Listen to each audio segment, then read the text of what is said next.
Hey guys, what's up? This is Scarab, and we're back with some more Halo 3 ODST. When we left off, I had just started the level Tiari Plaza, which is the first true level of the game outside of the hub level, the first classic linear Halo level. Now, I actually did play a ways into this, but because of some circumstances that I won't go into, I decided to delete the audio and video from that part of it. So, as you notice, I ended the last video a little early,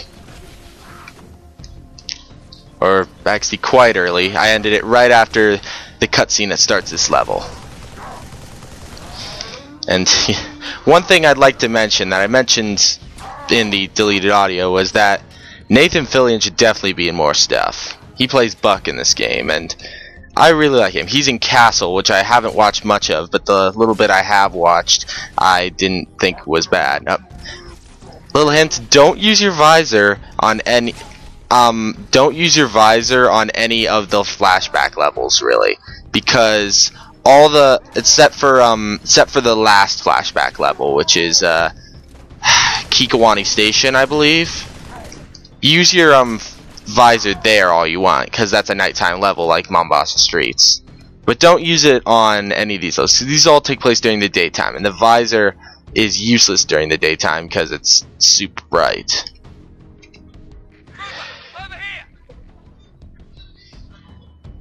Now, this might be a bit of a quieter video. One moment to get it.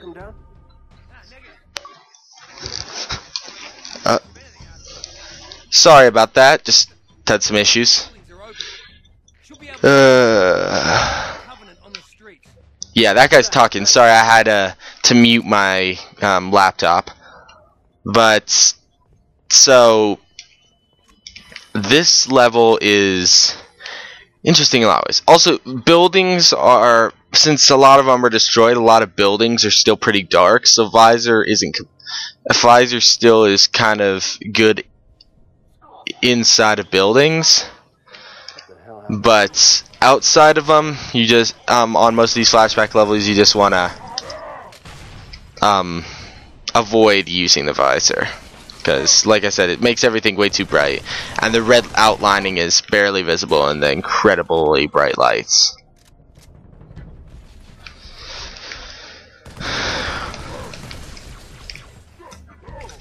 On lower difficulties, the assault rifle is pretty good.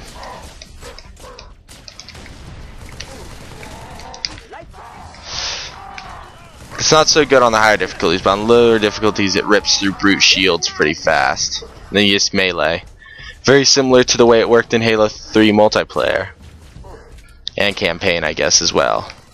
I'm glad that they added the shield burst effect, like the glowing shield damage effect, to the brute shields in this one, because Halo 1 and 2,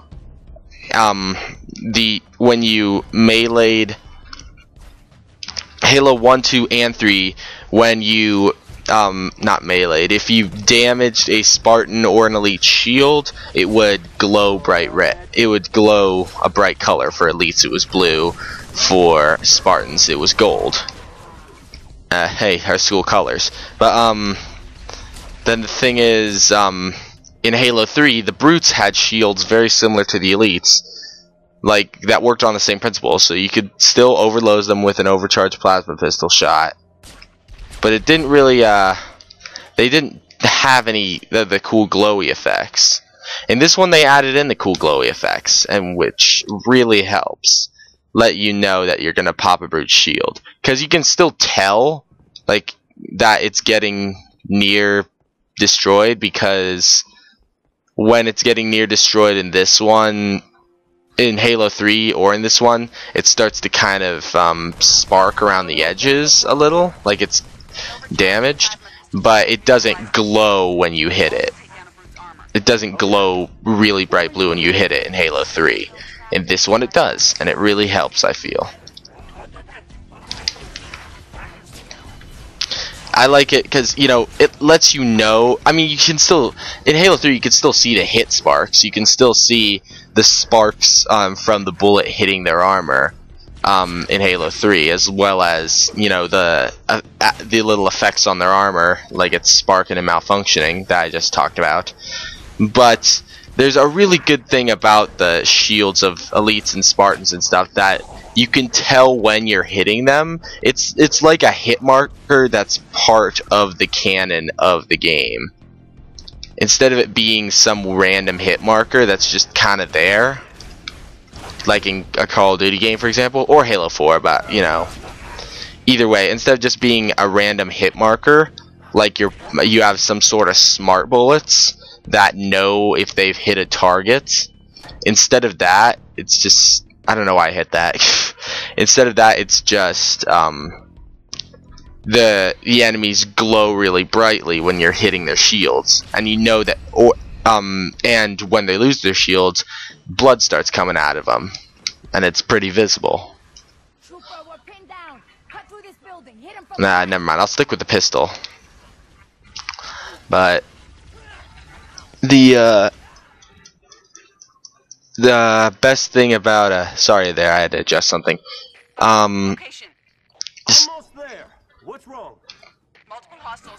one of the things that ODST added that you'll definitely notice when you play later Halo games is the fact that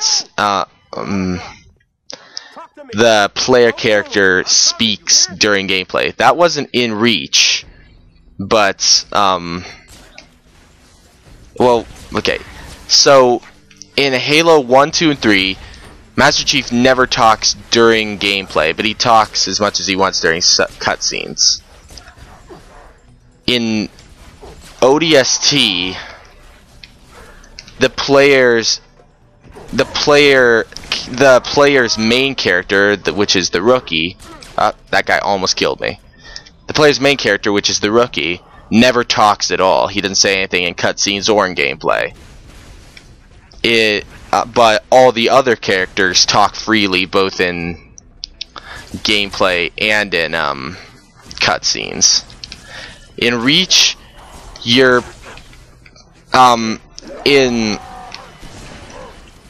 player character never talks.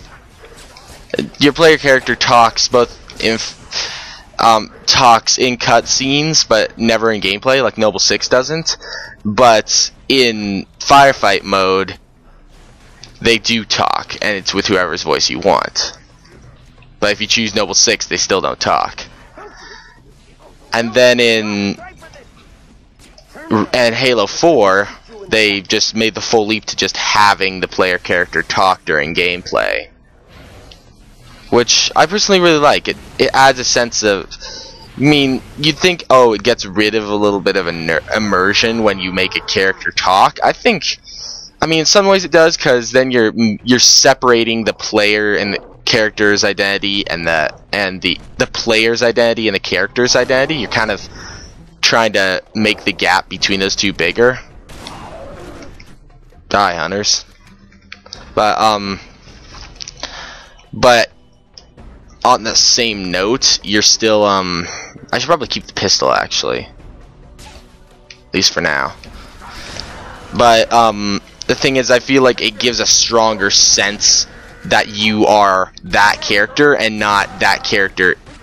You know, I see there being a difference between you are that character and that character is you. You are that character, I'd see as that character is well developed, and it's telling, the game is giving you feedback saying that this is who you're playing as. And then there's that character is you, where it's a sense of that you're not that the character who's playing the game is you, that you're the one doing these things and not, which I think that some games are good at one of those approaches, some games are good at the other, some games have a good mix of the two. Like Halo 1 through 3 does a good job of doing the two, and I think ODST more praise for this game that some people seem to hate for some reason. ODST does a good job of taking both approaches, where in the actual gameplay, the rookie is all about immersion and all about him being you, because he has no voice, he never talks at all, and so he never takes off his helmet, so you never get to see what he looks like or what he is about. I'm gonna see if there's anything around here. Oh no. See, that will come to play in the cutscene. But remember, this thing is over here. If you haven't played this game, this thing is over here. And so if you don't understand the cutscene without me telling you that, maybe you will now. Okay, activate cutscene. I'm here. I got you.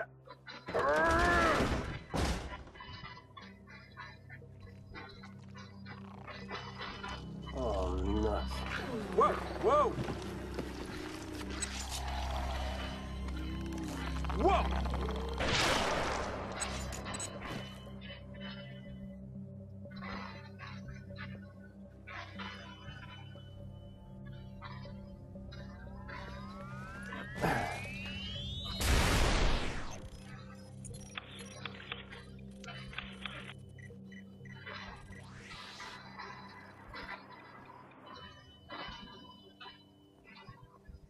What the heck was that?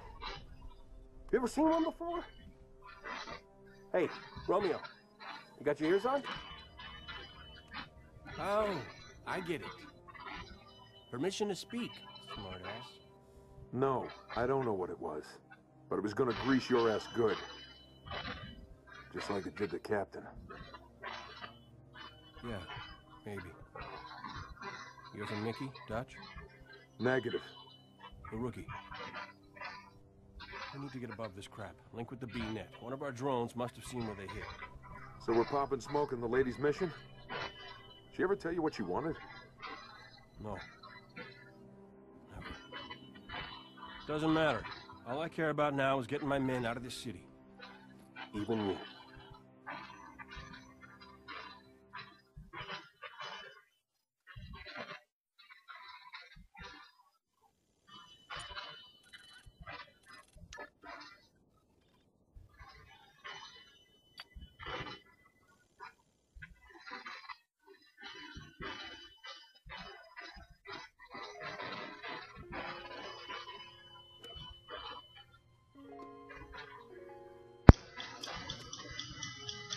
And I'm back. So, like I was saying, this game kind of takes both approaches to the whole story, to the whole developing characters and keeping characters underdeveloped so that it immerses you. Because when you're playing as the rookie, it's all about immersion. The character doesn't have a voice, doesn't have any kind of a real identity, and actually apparently there's some place in the game that says his initials are JD, which probably stands for John Doe, which is the term that police use for an unidentified victim, like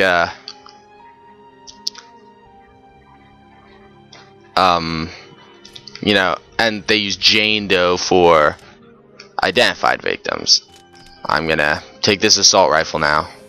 Don't need to really be sneaky. So as you can see, this is where we were just at. We were up there. That's where the helmet flew, as you saw in that last cutscene in the last level. And that's the crater. There's Dare's crash pod. The funny thing is the fact that it's this way. That's not the funny thing. The funny thing is that sorry, I keep pausing because I'm listening to the music, which is really, really great in this game. It feels like Halo 3 music, kind of. It still feels like a Halo music, but it's got a much more understated feel to it, especially the guy going, the saxophone going, wah, wah, wah. is really cool. Okay, so up ahead here, I believe, is a little in-game cutscene.